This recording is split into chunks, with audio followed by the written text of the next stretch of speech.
3D Mario games are essentially an inevitability with every new Nintendo console, and how could they not be? Mario's such an iconic franchise that makes Nintendo a ton of money, and fans go crazy for the 3D style of games. Nintendo first started releasing these 3D Mario games in June of 1996 with the release of the N64 and the launch title Mario 64. Mario 64 is a classic game that does a lot of things right. However, if I could attribute its success to one major factor, I would say that the game demonstrated to audiences that a 3D game could accomplish things that a 2D game just couldn't, and that 3D wasn't just better graphics or a new perspective, but instead offered room for whole new game mechanics. Nintendo continued to release these 3D Mario titles with the next console, the GameCube, and the release of Mario Sunshine. Mario Sunshine just feels like a natural evolution of Mario 64. It introduces new concepts like FLUDD, however keeps true to that classic sandbox style of the previous game. The game has fantastic level design and excellent controls. Aside from some stars that are just miserable to get, as long as you're not trying to 100% it, it's an overall good game.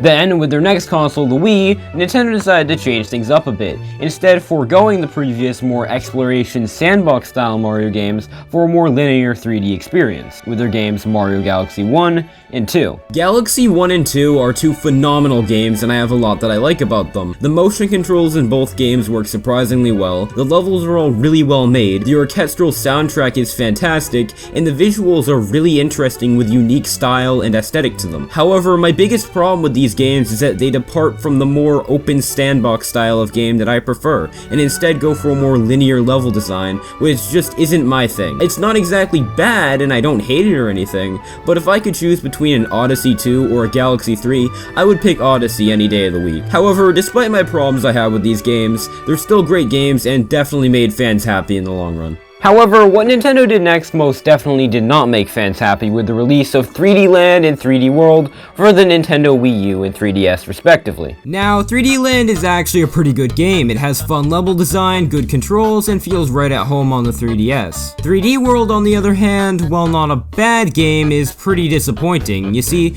it was a sequel to 3D Land, meaning it has that same general gameplay, but that general gameplay works a lot better on a portable console you can just throw on real quick on the go, compared to a home console where you're going to be playing for multiple hours in one sitting. Also, it wasn't nearly as original or fun as other home console 3D Mario games. So in conclusion, not exactly a bad game, but it's not ideal either, and if nothing else, at least this game makes Catgirls canon in the Mario universe.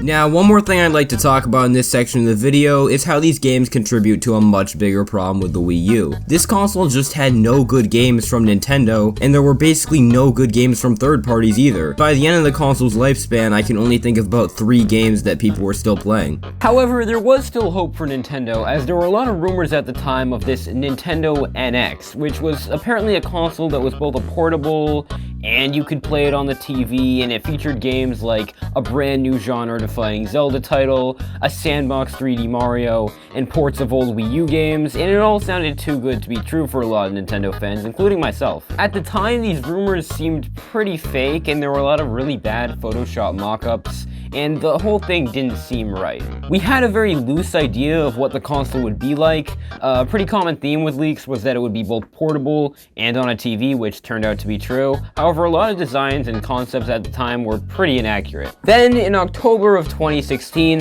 Nintendo revealed what we now know as the Switch. The console was both playable and portable and on TV. The trailer was amazing, it showed off a Pro Controller, it showed off Splatoon, it showed off Zelda, and most importantly, it showed off another Skyrim port.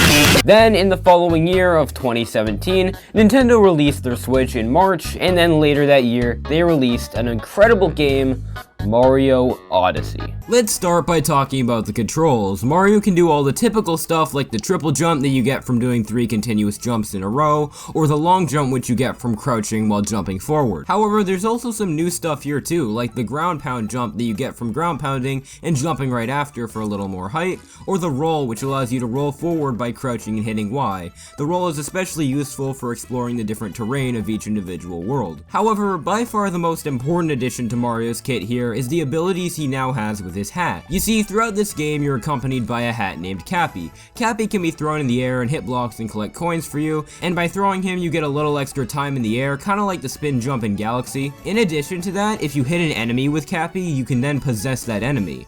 This is genius because it completely replaces power-ups and allows for more interesting level design. And because each area has different enemies, the worlds feel more unique and different from one another because the level design depends on the enemies. This feature is also incredibly easy to explain to people who don't play video games. You see, you just hit Y and holy shit, I'm a dinosaur. Overall, this is a fantastic inclusion to the game and fits right in line with the Mario formula. That is until you think about how morally correct it actually is to take over your enemy's mind and make them kill all their friends. But what even is morally correct? There is no authority, no god in this game who can tell me what is right and what is wrong. At this point, it's all just opinions about morals. What's even the point? Oh hey, I'm a slab of meat. Next, let's talk about the kingdoms, also known as my favorite part of the entire game. Each kingdom has its own unique style, and they all look aesthetically very different from one another. However, despite this, they all still feel like part of the same game. For example, let's take the Sand Kingdom. This kingdom has lots of, well, sand, and that sand is full of very saturated oranges, and the houses all have bright purples and yellows, and there's lots of sand dunes and hills to explore. Compare this to something like the Lake Kingdom, which has lots of desaturated blues, bright whites, and lots of swimming and things to do underwater. These two kingdoms, despite being very different and in fact opposites in a lot of ways, have the same general characteristics with level design and overall quality. This makes them feel very connected, but also feeling very unique from one another. Also, each kingdom feels a lot more special because none of them really feel like the type of thing you'd see in a Mario game. The obvious example here is Metro Kingdom, which is literally just a giant city with taxis, a town hall, and tall buildings, and despite not being like anything I'd expect to see in a game like this, it still manages to feel right at home with Mario parkouring from building to building. Even kingdoms I'd expect, like a Forest Kingdom, add elements like a UFO, giant metal structures, and robots. This makes the Forest Kingdom a lot more memorable than other forest levels in previous games. And there's tons of examples like this. A desert kingdom that's frozen and has a floating pyramid, a grass kingdom with a dinosaur and waterfalls, and the very idea of a lunch kingdom. Even Bowser's Castle is more than just a lava area with dry bones. It has traditional Japanese architecture and some really vibrant colors to it. The only kingdom that I guess feels normal is the Mushroom Kingdom. And in order to talk about the Mushroom Kingdom, we have to have a little conversation about something called fan service. Fan service is a great thing when implemented successfully, however most times games don't do a good job at having callbacks to previous games, and it just comes off as feeling very tacky. However, if a game is good, and it feels very unique, and the fan service implemented is well done, and it feels like a natural part of the game, the fan service feels earned, and it has a rightful place in that game,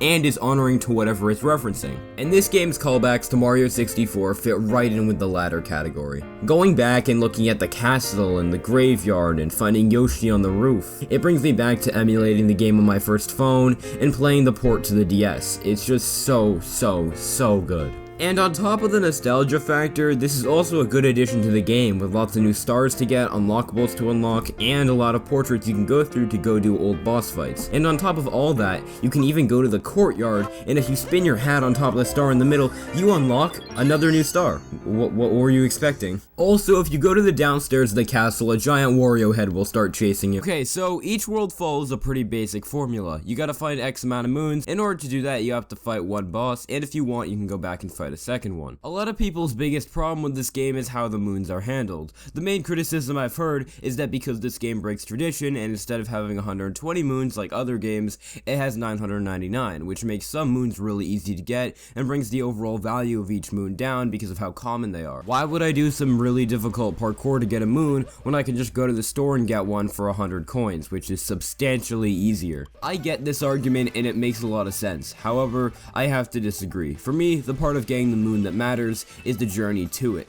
The moon I get after doing the difficult parkour is more satisfying because of how hard the parkour was to get it compared to just buying it from the store, and that's just what matters to me. I know that's pretty subjective, but this is an opinion piece, so I don't really care. Now let's talk about the boss fights. Now, on one hand, the majority of boss fights are really simple and basic fights against Koopaling ripoffs who die if you hit them 3 times in a row. But on the other hand, there are some really interesting concepts here, like this giant realistic purple dragon thing. That boss nails reason that this game is supposed to be an amalgamation of things you'd never expect from a Mario game. The boss looks like something out of Game of Thrones, not Mario, and it sucks that most boss fights aren't this cool. The boss fights in this game range from boring to exceptional, which kinda sucks because in a game where basically any concept for a level or boss flies, I would have expected a little more. This game's biggest strength is that it's a Mario game with the concept of having things that don't belong in a Mario game. That idea could have been perfectly showcased through the boss fights, however, unfortunately, it's just not the case.